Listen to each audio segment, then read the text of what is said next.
Video time codes are in the description. Don't forget to drop a like if you appreciate that. Let's go. This video is brought to you by Mananam, maker of the 101 watt super fast car charger. Check out the link in the description to learn more. If you go to Settings, then Display, then scroll down a bit, you'll find a feature called Screen Layout and Zoom. If you tap this, you get the option to switch from a standard view to a multi-view. And as you can see, this gives you a lot more information on one screen. In the Messages app, it lets you see all of the message groups on the left side and all the messages within a specific group on the right side. And if you tap and drag in the middle, you can actually resize these windows. In the Calendar app, it adds this little sidebar that lets you quickly switch between different views. For YouTube, it'll take you from being able to see only one video at a time to being able to see 4 at a time. And if you change the screen zoom to the smaller text option, you'll almost be able to fit 6 videos on a single page. And for one more example, it changes the Samsung Internet Browser from having all of the icons here at the bottom to having the icons at the top and the ability to just swipe through all of your open tabs. And if you go to your open tabs, you'll actually be able to see more of them on the screen at one time. If you want to unlock your Fold 3 even faster, just go to Settings, scroll down to Biometrics and Security, tap Fingerprints, then check this box that says Fingerprint Always On. What this is going to do is automatically unlock your phone the moment it detects your fingerprint without you having to push the button. So if I turn my screen off and just place my finger on the button, it's going to immediately unlock. If you're coming from an iPhone, you're going to love this next feature.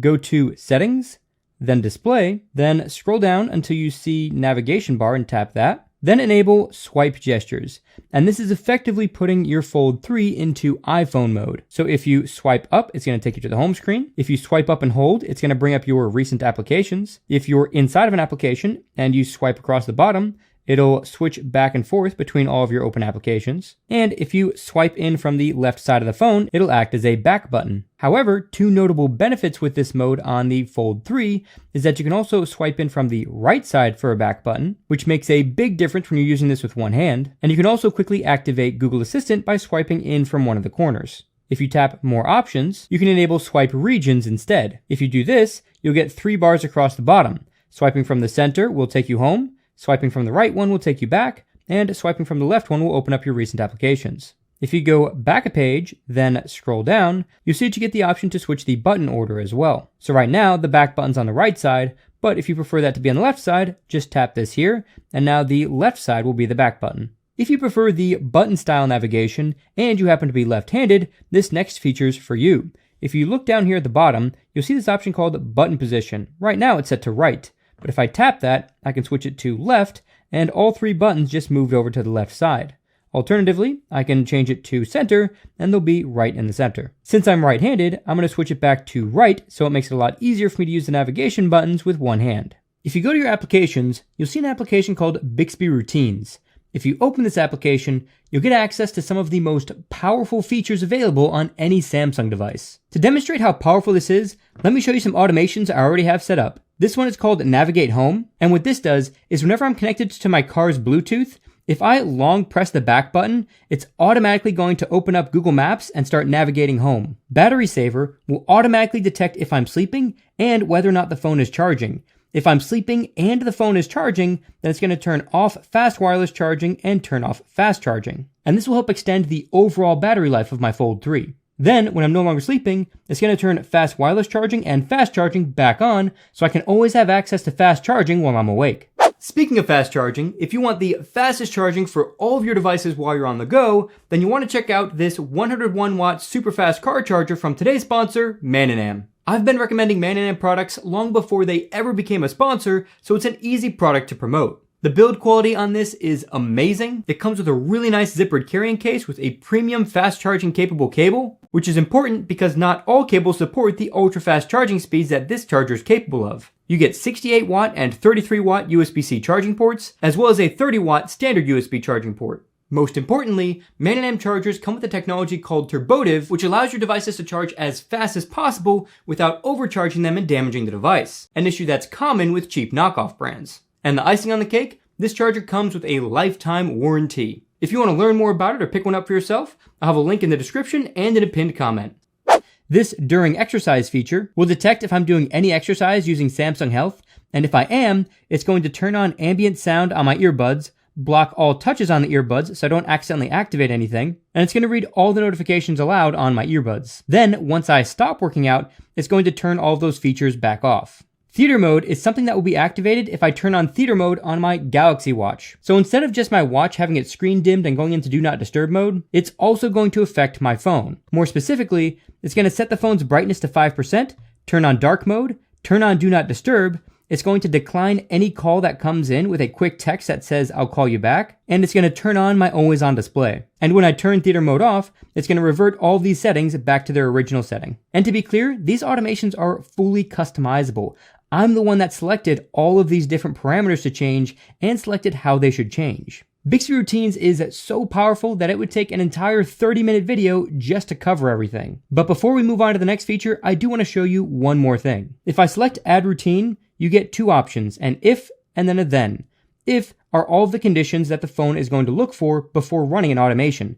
As you can see, there are a ton of different things you can do. In terms of things you can automate, there are a ton of options there as well. And those actions can even include controlling smart devices with SmartThings. So as you can see, this is an incredibly powerful feature, and I highly recommend that you check it out. By default, your cover screen and main screens need to be set up independently, so any apps and widgets you add to your main screen won't be reflected on the cover screen, and the same vice versa. If you want your screens to stay in sync, go to Settings, then Home Screen, and enable this feature called Cover Screen Mirroring. Once you enable this, any changes you make to your main screen will be reflected on the cover screen, and the same vice versa. The one caveat with this is that once it's turned on, you'll no longer be able to stretch widgets across the entire main screen. And that's because this feature splits your main screen into two sections. The left section is one of your cover screens, and the right section is another cover screen. And for reference, here are those same two pages on my cover screen. Basically, if you want your widgets to span across the entire screen, you have to turn this feature off. And now that the feature is off, I can have my widget span across the entire screen. If you open up your app's edge panel and long press an application, you can actually drag that application into the center to open it in pop-up view mode. If you already have another application open when you drag something out, you also get the option to open up split screen view. You can even drag applications from App's Edge folders. And if you drag a third application over, you get to open up a 3-window split screen view. Trying to add a fourth application will just replace one of the existing applications. However, you can open up a pop-up window on top of the other 3 applications. If you want to open up an application that's not in your App's Edge panel, just tap these 3 bars at the bottom, then tap All Apps. From here, you can see all the apps you have installed on your device. And if I long press one of these, I can drag it down to one of the split screens. And if you're wondering why I can see so much information in my split screen applications, or you're wondering how I got my split screen applications to extend all the way to the top and bottom of the screen, stay tuned because I'm going to show you how to do that in a little bit. If you look at the top of each application in a split screen view, you'll see these little handles. And if you long press one of the handles, you'll be able to drag the application to any other position. If you drag an application to the middle and let go, it'll open it up in pop-up view. And if you want to put it back into the split screen view, just long press again, then drag it to wherever you'd like. If you just want to rotate the position of the applications, tap the 3 dots in the middle and tap the rotate icon. You can also save a multi-window group for quick access by tapping the 3 dots in the middle and tapping the plus icon. This is going to move that group into the app's edge. So if I were to close those applications and go to my app's edge and tap the group that I just made, it'll reopen those same 3 applications in the same order. If you don't want to save the group, but you don't want all 3 applications to disappear when you visit another application, just hit the home button, open up any other application you want, then when you want to go back to the group, just open up your recent apps, and the group will still be right there. If you want even faster access to your app's edge, tap the 3 dots at the bottom, then tap Pin. This is going to pin all the applications to the edge of your screen, and if you open an application, the apps are still going to be pinned there, and the application is going to be slightly shifted so that none of it gets blocked by the edge. If you want to see your other edge panels, just tap this icon here, and it'll bring out your other panels. And in case you're wondering, you can still drag applications out even when you're in the pinned mode. If you don't want your apps pinned anymore, just tap the pin icon at the bottom, and it goes back to normal. If you don't see this pin option, you'll have to go to your settings to enable it. So just go to Settings, scroll down to Advanced Features, then go to Labs, then enable this Pin Your Favorite Apps option. If you want to enable things like swiping down from a corner to open a window in pop-up view, long pressing the Recent Apps button to quickly open multi-window, or even substantially increase the usable multi-window space, you'll want to download Samsung's official powerhouse app called Good Lock. It unlocks a ton of new features. In fact, I had to make 2 separate deep dive videos just to cover all the features. I'll have links in the description in case you want to check those out. Multi-Star specifically is one of the most powerful good lock plugins you can get for the Fold 3. If you tap this, you'll see a ton of features you can enable for the Fold 3. And if you tap this I Love Galaxy Foldable text at the top, you get a bunch more features. For now, I just want to look at this one towards the top called Show the App Always Full Screen When Unfolding. If you tap this, you'll see a list of all the applications you have installed on your device. If I enable this feature for one of my applications, it'll force that application to open up in full screen mode if I ever transition from the cover screen to the main screen with the application open. To demonstrate what I mean, here's what happens when I don't have the feature turned on and I open up the Ring application on my cover screen. If I then go to open my phone and view the Ring application on my main screen, you'll see that it still stays as the narrow form factor. And if I want to make it full screen, I have to tap this arrow in the bottom right corner. Then it's going to reload the application and make it fill the screen. If I turn the feature on, then open the Ring application on the cover screen again, and once again open my phone, you'll see that it automatically fills the screen without having to reload the application. And just to be clear, you won't need this feature for most applications because most of them will just automatically go to full screen mode on their own. I found this to be most useful for security camera type applications as well as games. If you jump back into the main multi-star settings, you see the quick launch of the multi-window option here, and this is the option that allows you to long press the recent apps button to quickly launch multi-window. And speaking of multi-window, if you enable multi-window screen zoom and check the box for split screen view, you'll get a lot more information shown on your screen when you're in multi-window mode. For reference, here's what you'll see when it's not turned on, and here's what you'll see when it is turned on. As you can see, it makes a big difference. And if you want to make multi-window even more useful, you can turn on immersive mode, which gets rid of the space at the top and the bottom of multi-window view. So here are those same 2 applications with that feature turned on. As you can see, the applications now go all the way to the top and bottom of the phone. And this is a feature I highly recommend turning on if you're going to be using multi-window frequently. And if you want to bring up your navigation bar again, just swipe up from the bottom. A little bit further down is the pop-up view action, which lets you open up the applications in pop-up view just by swiping down from one of the corners. And what's great about this is you can swipe down and resize the pop-up view window however you'd like. If you have a pop-up window open and you just want to get it out of the way for a second, you can actually just drag it to the side and it'll dock right to the edge. And this does work on both sides of the screen. Alternatively, you can tap the bar and tap the minimize icon to turn it into a floating bubble. And if you do this with more than one application, then the bubbles will stack. And if you tap it, you'll be able to see all the applications you have in this bubble mode. To reopen the application in pop-up view, just tap it. If you want to use your calculator in pop-up mode on top of another application, and you want to be able to easily see all the numbers you're trying to do the math on, just tap the bar at the top of the pop-up window, and tap this double box icon here, and drag this slider down. That's going to make your calculator more transparent. Now you'll be able to use your calculator, but still see everything behind it. If you'd like to move your edge panel handle, all you have to do is long press it and drag it to wherever you'd like. If you go to Settings, Display, and scroll down to Edge Panels and tap the Edge Panels text, then tap Handle, you can lock the handle position, change the color of the handle, you can also change the transparency of the handle, as well as the size. Some applications like Instagram will open up in a cropped form factor on the Z Fold 3. If you want to force applications like this to use the full screen, there's a really easy way to do that. Just navigate back to the home screen and reopen the application. On the bottom right, you'll see a little icon that pops up here for a few seconds. If you tap that icon, it'll take you to your advanced features and to a setting called Customize App Aspect Ratios. From here, you can select Instagram and change it from the default, which is 16:9, to full screen. Now, when I open up Instagram again, it'll fill the entire screen. Another issue with Instagram is that you can't use it in split screen view. So as you can see, if I try to bring another application in and use it in split screen, it won't let me. To fix this, go to your settings, then scroll down to Advanced Features, then go to Labs, then tap Multi-Window for all apps. Now if I go back to Instagram and try to bring another application in again, you'll see that I can now put it in split screen view. If you open up the clock application and start a timer, then go back to your home screen, you'll get a little floating timer window that stays on your screen, and you can move this wherever you'd like. And if you wait a few seconds, it'll turn into an even smaller window, and you can see the bar decreasing over time. If you tap it, you can either pause or resume the timer, and if you tap these arrows, you can go back into the application. If you're someone who switches from having a full beard to no beard often, or someone who occasionally wears a lot of makeup and you like to unlock your phone with face recognition, there's a feature you're going to want to enable. So if you tap face recognition, there's an option to add an alternative look. So you can have one facial scan with your beard and one without it, or one with makeup and one without. Or if you want two people to have access to the same phone and they both want to use facial recognition, you can use this as well. If you have an S Pen for your Fold 3, then you can actually use it to handwrite anything in any text field. So I'm going to open up the Microsoft Edge browser and start writing right in the search bar. And just like that, the handwriting gets converted to text. And when you handwrite notes, this little editing bar also pops up to make it easier to write those notes. If I tap this, it'll add spaces.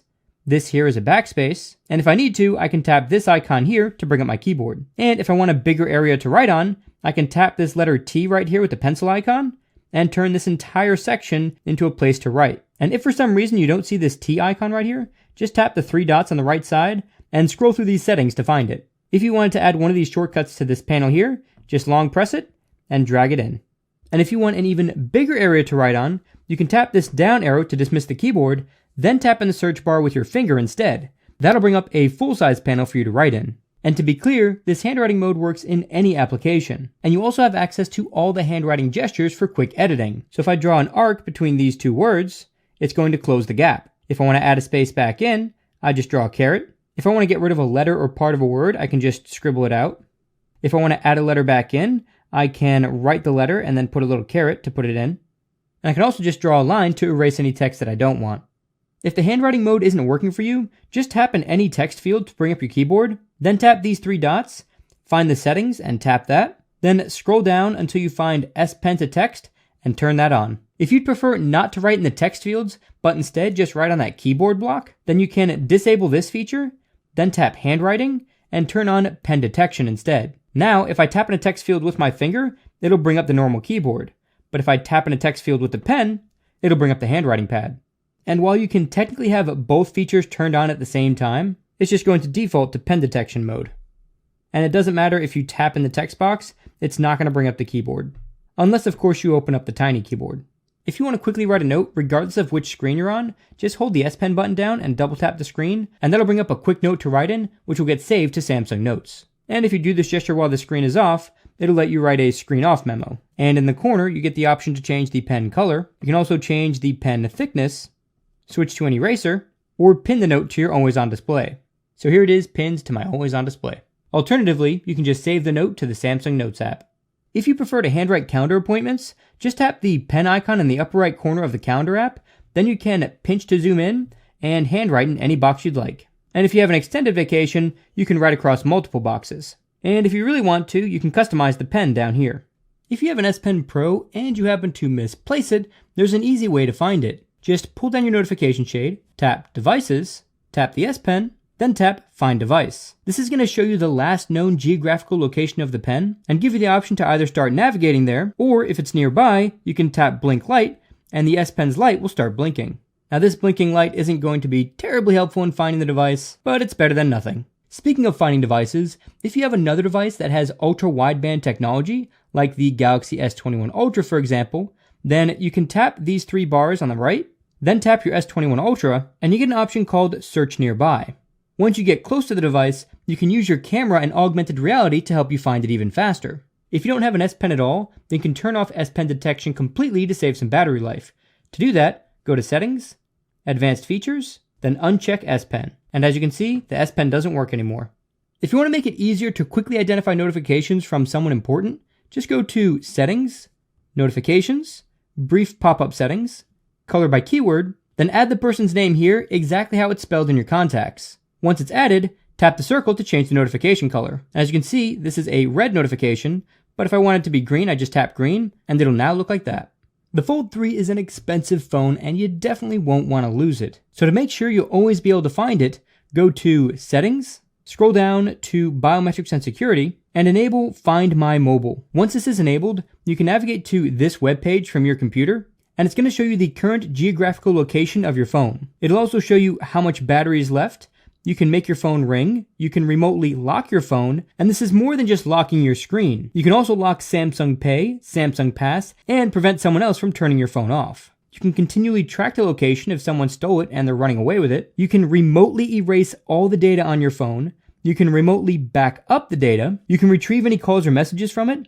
Even remotely unlock it. You can extend the battery life by turning on power saving mode.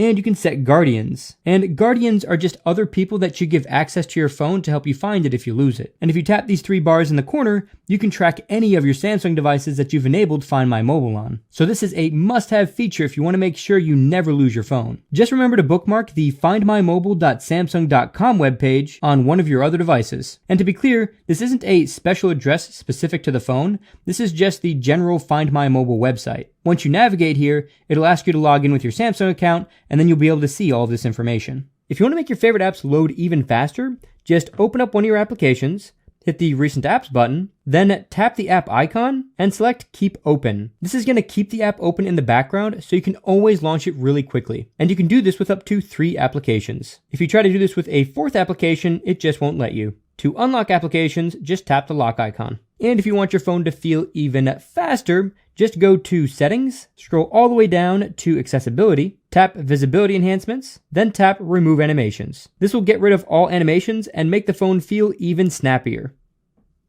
If you're having a party and one of your friends also has a Samsung device and they want to play their music on your Bluetooth speakers, there's a really easy way for them to do that without having to pair directly to the speakers. So for this example, let's just pretend that instead of these being earbuds, these are the Bluetooth speakers in your home. To quickly connect any other Samsung device to these speakers, just pull down your notification shade with 2 fingers to reveal all of your quick toggles, and swipe across until you find a quick toggle called Music Share. Once this is enabled, any nearby Samsung devices will get a notification asking if they want to connect to your Bluetooth devices. If they tap Connect, you'll get a notification on your device asking to allow the connection. Once you tap Allow, they'll have complete control of your Bluetooth speakers. And as you can see, if I increase or decrease the volume on this phone, it's also increasing and decreasing the volume on this phone here. And that's because this is the phone that's directly connected to the speakers. Another really cool feature comes into play when you have 2 sets of headphones or earbuds. If each person has their own pair of wireless earbuds, but they both want to watch a video on the same device, all you have to do is enable Music Share on both devices, then tap Media at the top of your notification shade.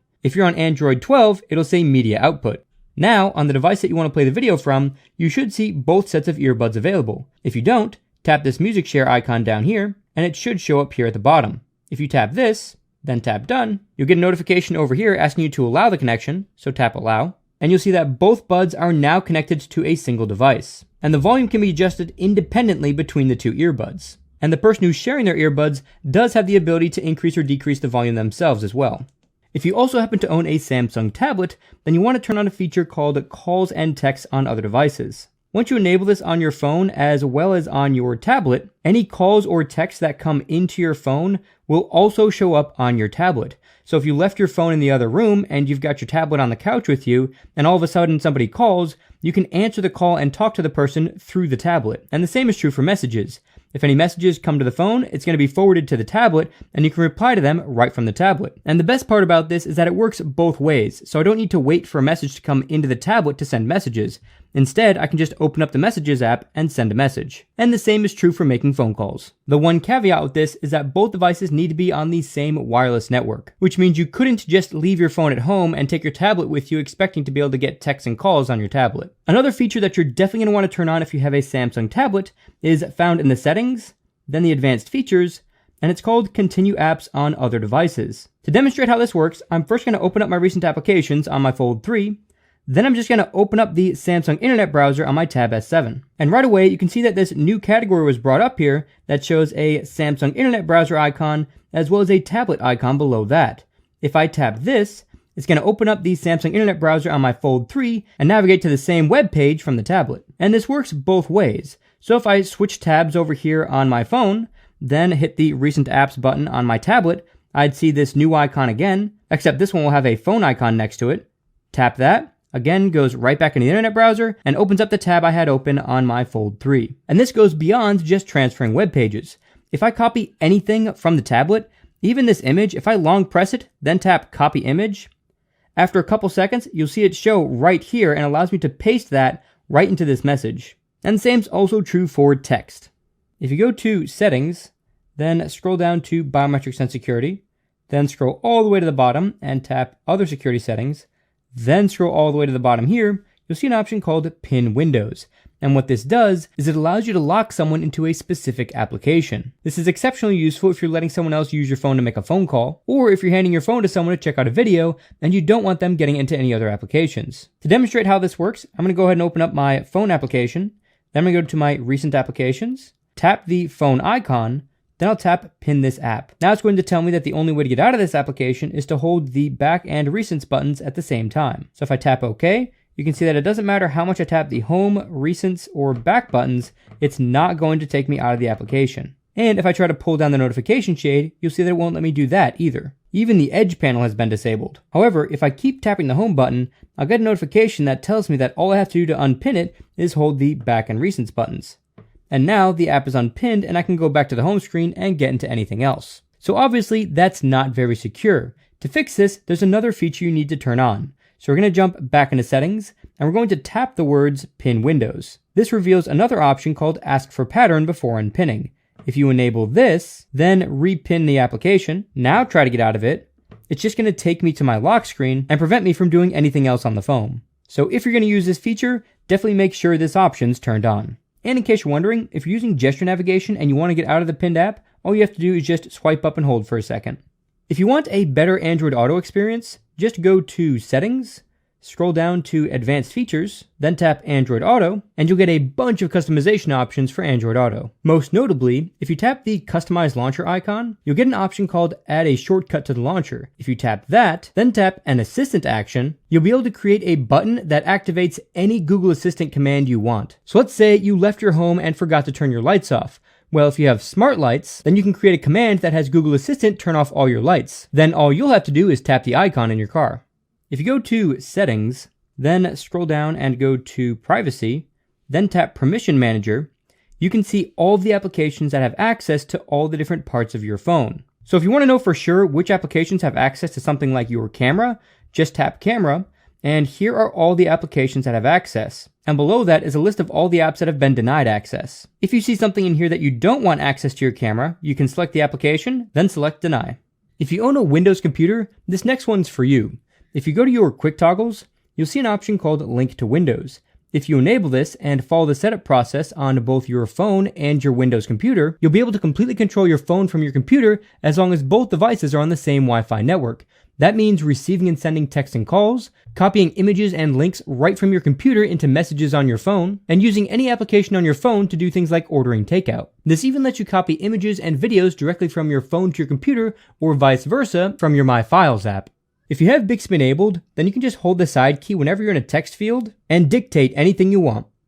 Then once you're done dictating, just let go of the side key. If Bixby Dictation isn't enabled for you, instead of seeing this window pop up here, you'll just see the Bixby Assistant at the bottom. If that's the case and you want to turn dictation on, just hold the side key and say, Enable Dictation.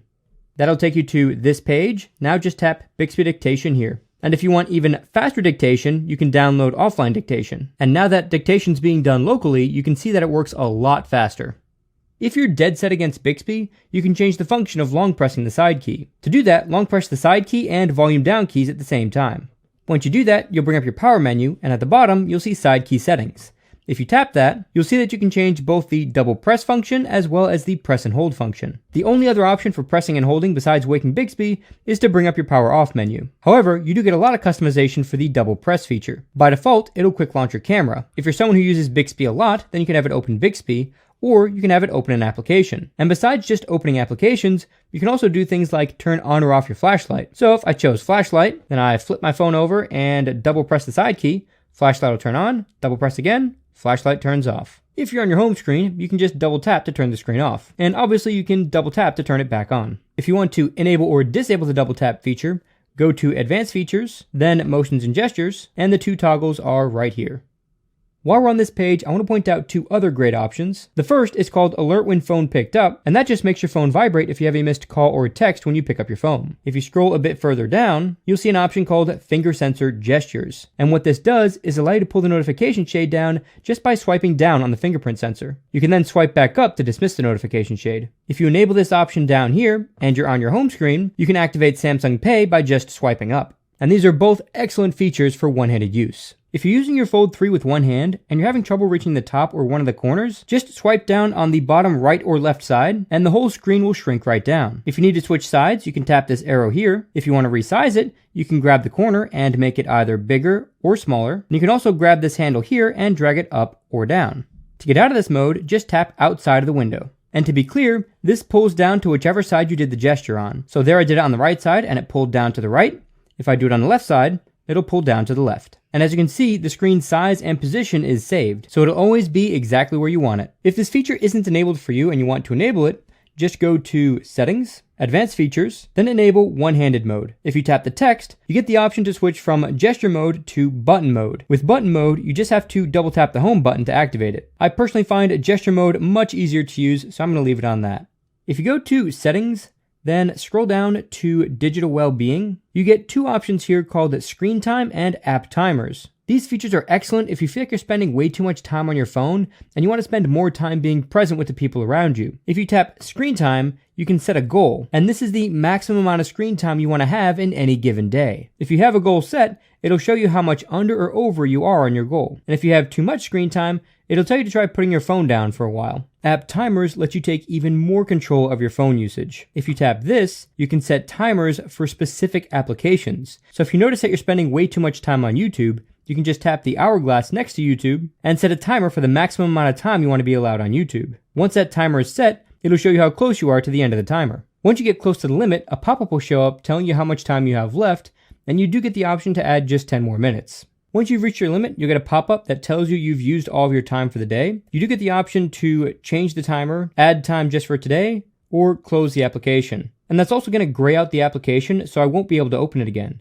If I do try to open it, I'll get a notification that says I've used all of my time for today. I do have the option to change the timer, or I can just tap OK and not open the app again. If instead of setting timers, you just want to get rid of all distractions for a certain period of time, you can do that with these focus modes. I've already set one up called Work, and what this does is it only allows these applications to be used. And if I start my focus mode, then go to my home screen, you'll see that all of these applications get grayed out. And if I try to open one of them, it says that I'm in focus mode and it's not going to let me open the application. Once I'm done with focus mode, I just pull my notification shade down, tap the focus mode notification, then tap end focus mode. Once I end focus mode, it's going to show all the notifications that came in while I was in focus mode. And you can have up to 3 different focus modes, which lets you have different applications open. One more thing I want to point out is that if you go into one of your focus modes, you'll see that there's this duration option here on the bottom, and I have mine set to stay on until I turn it off. But if I tap this, I can have it automatically turn off in an hour, or if I hit these plus and minus buttons, I can either bring it all the way down to 15 minutes, or add 1 hour at a time after that, all the way up to 12 hours. If you want quick access to enabling focus mode, just go to your quick toggles and scroll over until you find the focus mode toggle. If you tap this, it'll bring up your available focus modes. Since I only have work, that's the only option here. But if I had 2 other modes set up, you'd see those show up as well. So from here, I would just select the mode I want and then tap start. If you want to automatically save battery whenever you're not using your phone, just go to Settings, scroll down until you get to Battery and Device Care, then tap the 3 dots in the upper right corner, tap Automation, then turn on Adaptive Power Saving. And what this is going to do is analyze your usage patterns and automatically turn on power saving mode whenever you're not using the phone. Then automatically turn it back off when you are using the phone. This is an excellent feature for people who want to squeeze every single minute out of their battery life. And if you're someone who keeps your smartphones for many years, like 3, 4, 5 or more years, then you're going to want to go back one screen, go to Battery, scroll all the way to the bottom, tap More Battery Settings, and turn on this Protect Battery feature. And what this is going to do is limit the max charge of the battery to 85%. And by doing this, you'll prolong the lifespan of the battery. However, keep in mind that since you'll only be charging to 85%, the battery is just not going to last quite as long day to day. But if you're someone who finds yourself having at least 30% of your battery left by the end of the day, this is probably a good feature to turn on. If you're on the other end of the spectrum and you're far more concerned about processing power than battery life, then you may want to turn on this Enhance Processing feature. This is going to speed up your device at the cost of a bit of battery life. Jumping back to the main page of Battery and Device Care, I want to point out this storage option here. This is an excellent feature if you've almost used up all the storage on your phone and you're trying to find the fastest way to clear up a bunch of storage. So just at a glance, I can see that the vast majority of my data is held in videos. And if I tap this, it'll show me all of the videos I have on my phone. And if I tap this filter, I can filter by size. So now the largest videos are at the top. If you want to type much faster, you're going to want to change these keyboard settings. First, get your keyboard open and then tap the settings gear. If you don't see the settings gear, tap the 3 dots on the right side and you should see it in one of these 2 pages. Once you tap the settings gear, it'll take you to your keyboard settings. If you tap more typing options, you'll see something here called text shortcuts. And what this does is allow you to type just a few characters to make entire sentences. So to demonstrate this, if I now type the word email, I get the option to just enter an email. If I type the letters BRN for busy right now and tap the suggestion, then it'll automatically fill in busy right now, call you back in a bit. And if I type sub, I get this big option. As you can see, this is incredibly powerful if you use a lot of the same phrases. If you want quick access to symbols, just long press the period and drag in to select whichever symbol you want. If you drag to the pencil icon, you can customize which symbols are shown. So if I never use this caret symbol, I can select it, then select any other symbol to replace it down here. If you hold down the spacebar for a second, you can then drag the cursor around on your screen. This makes it easier to get to exactly where you want to be in the text. If you jump back into settings, then tap more typing options again, you'll see an option for multi-language text prediction. This will make the keyboard automatically predict text based on all the languages you have enabled without having to switch the language on the keyboard. The one caveat with this is that since it's predicting multiple languages, you may get something predicted in a language you weren't trying to type in. Regardless, if you're someone who types in multiple languages, this is definitely a feature worth testing out. If you go back 1 page, then scroll down until you see swipe, touch, and feedback, you'll see an option called backspace speed, which will allow you to speed up the backspace button. For reference, here's normal speed, and here's fast speed. If you tap the clock on your lock screen, it'll bring up a bunch of widgets with quick actions. You can see your upcoming alarms, control your music, see upcoming events on your calendar, and see any running Bixby routines.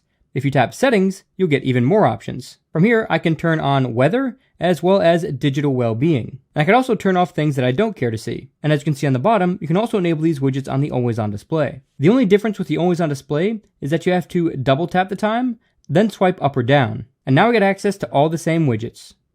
You may have also noticed this little settings gear and the little A right here when I double tap the clock. If I tap the A, it lets me adjust the brightness of the always on display. If I tap the settings gear, it takes me to my always on display settings. One more thing I forgot to point out is that if you have manual Bixby routines set up, those will also show up here and you can just tap them to run them. This particular routine will automatically start navigating home if I tap it. But as you saw earlier, Bixby routines can be used to do just about anything. If you're wondering how I set up my phone to have a new image every time I turn the screen on, all I did was swipe from right to left from the lock screen, and it's going to bring up this other panel. Now, since I've already set mine up, it's going to look a bit different than yours, so I'm going to go ahead and turn this off and show you how to set it up from scratch. So I've turned the feature off, now I'm going to swipe from right to left again, and instead I'm going to get this panel here. And this is called a dynamic lock screen. By default, you get 10 wallpaper themes to pick from, and the one I've been using is this landscape theme. You can choose up to 5 of these categories, and new images are added every 2 weeks. I'm going to go ahead and turn my landscapes theme back on, and show you one more cool thing you can do with this. So now that the wallpapers are on, if I see one I really like, all I have to do is long press the screen, and it's going to hide everything else and let me really take a good look at the image. And if I want to save this image and use it as a wallpaper on my main screen, all I have to do is hold it with my other finger and take a screenshot. Now when I go to my gallery, I have the screenshot right there and I can set it as my wallpaper. If you want to quickly switch back and forth between your 2 most recent applications, just double tap the Recents button.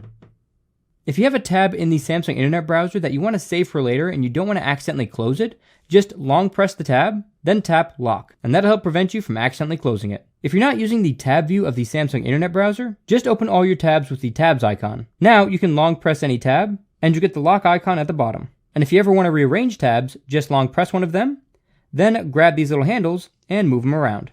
If you take a screenshot in the Samsung Internet browser or the Google Chrome browser, then go to that image in your gallery, you get an option to navigate directly to that website right from the image. This is exceptionally useful if you're cross-shopping different items online. And speaking of screenshots, if you take a screenshot, then tap this little down arrow that appears, it's going to take a long screenshot and let you capture a lot more information in a single screenshot.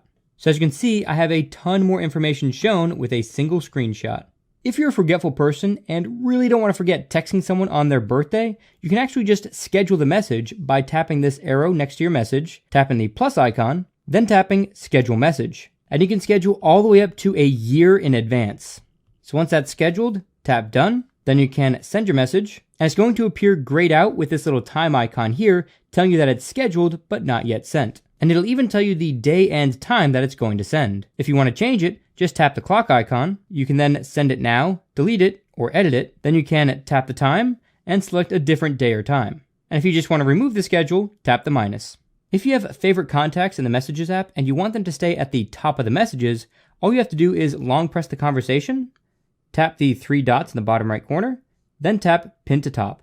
Now any messages from that person or group will stay pinned to the top. And in case you're wondering, you can pin more than one message to the top, and I tried pinning a ton of them and didn't find a limit.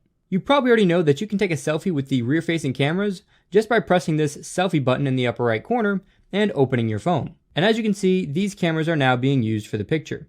Unfortunately, when you try to hold this with one hand to take a picture, the shutter button is all the way on the other side and you can't reach across to get it. One quick fix for this is to simply drag the shutter button over to the other side. Now I can much more easily hold the phone with one hand and take a picture. Then when I'm done, I can just drag the shutter button back and it goes back to its normal spot. And speaking of dragging the shutter button, if you drag down, you'll start a burst photo. And if you hold the shutter button, it'll automatically start taking a video, even if you were in photo mode. The one caveat with this is that the video is recorded in the same aspect ratio as the photo. And you'll also be limited to 1080p video. And if you don't want to use the shutter button at all, you can actually just raise your hand in front of the camera to start a quick timer. This feature is especially useful if you want to set your phone down to get a group photo without having to run back and forth from the phone to set up a timer.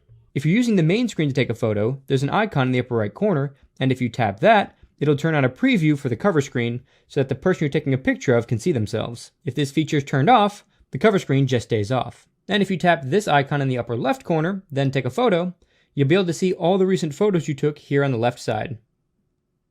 If you want to quickly switch between your front and rear cameras, just swipe either up or down. If you're taking a picture in night mode, the steadier you hold the phone, the longer the exposure is going to be, giving you a brighter image. But if you want to make the exposure even longer, just tap the word auto and then switch it over to max. And this will give you a max of a 29-second exposure for a much brighter image in a very dark area. Keep in mind, it's incredibly difficult to hold your hands steady enough to get a 29-second exposure without making the photo blurry, so this is really best used if you're going to be setting your phone up on a tripod or on a table by folding the phone partially. If you want to share a large file with someone, or you want to share just a bunch of pictures and videos from a trip you went on, then you can do that really easily by tapping this share icon here, then tapping link sharing. This is going to upload your files to a temporary private folder, and anyone you give this link to will have access to that folder. From there, they can download all of the full resolution images and videos. If you pull down your notification shade twice to reveal all of your quick toggles, then scroll across until you find Secure Wi-Fi. You can enable this to encrypt all of the data you send over Wi-Fi and send it through a VPN. This allows you to do things like safely log into bank accounts on public Wi-Fi networks. If you logged into those types of applications without this feature turned on, then you're at a high risk of someone being able to steal your information. Once you have it enabled, it'll also show you how much data you have left to use. 250 megabytes should be enough for most people, but if you're someone who has to travel a lot for your work, then that may not be enough. Fortunately, if you want to have more protection, you can subscribe for more. And at the time of making this video, the cost is just $2 per month for unlimited data protection. One more important feature with the secure Wi-Fi option is you can select which specific applications you want to protect. So obviously, there's no data I need to protect on things like YouTube or YouTube Music, so I can turn those off and just turn on things like my banking applications. Setting up these protected apps will allow me to use the least amount of data and help me stretch that 250 megabytes even further. If for some reason you don't see the secure Wi-Fi toggle anywhere within your toggles, just scroll to the end, tap the plus icon, and check in here. Once you find the secure Wi-Fi toggle, just long press it and drag it down to the rest of your toggles. Then just tap done and you'll be able to select it. You probably already know about Samsung Dex, which turns your phone into a full-blown desktop computer, but what you might not have known is that you can use Dex wirelessly on any monitor or TV that has Miracast support. Fortunately, that's most smart TVs, but that's not many monitors. However, Microsoft makes a Miracast adapter to turn any monitor that supports HDMI into a Miracast-capable monitor. If you go to Settings, then Sounds and Vibration, scroll down to the bottom and tap Separate App Sound, you'll be able to make only a single app play on a specific Bluetooth device instead of all your phone's sounds playing on the Bluetooth device. This is especially useful if you're streaming music to a Bluetooth speaker, but you don't want your calls and notifications to also go through that Bluetooth speaker. So you can see here, I've selected my music application, and I have my audio devices selected as a Bluetooth device. And this will work with any Bluetooth device I have connected to the phone. I typically wouldn't mention this feature, but we're living in some pretty crazy times right now, and I feel like there's a good amount of people who can get some real benefit out of this feature. Go to Settings, then scroll down to Advanced Features, then scroll all the way to the bottom and enable this Send SOS Messages feature. If you tap the text, you'll get a bit more information about it. What this is going to do is automatically text and call someone in an emergency situation, and that situation is detected by quickly pressing the side key 4 times. Once you do that, it'll automatically call a contact that you choose, and you can also have your phone automatically take pictures with the front and rear camera and send it to the person you're calling, as well as attach an audio recording. So to demonstrate this, if I quickly press the side key 4 times, I'm going to get this notification that says it's going to send SOS messages to my wife. Then I get a few seconds to cancel it. If I didn't cancel it, all of these actions would be taken. Now, I currently have it set up to call my wife, but you could have it automatically call 911 if you prefer. And you can change the number of required presses to 3, but I don't recommend this if you use the double press shortcut to open up your camera, because every time you open up your camera, there's a small chance you can accidentally press the key 1 extra time and accidentally call 911. Setting this to 4 times helps mitigate that risk. The S22 Ultra is going to be released soon, and I'm planning plenty of coverage for that device. Let me know in the comments below if you want to see a video like this for the S22 Ultra, and if you have any specific questions about that device. And don't forget to drop a like to help me beat the YouTube algorithm. That's it for this tech episode. God bless, guys, and I'll catch you in the next one.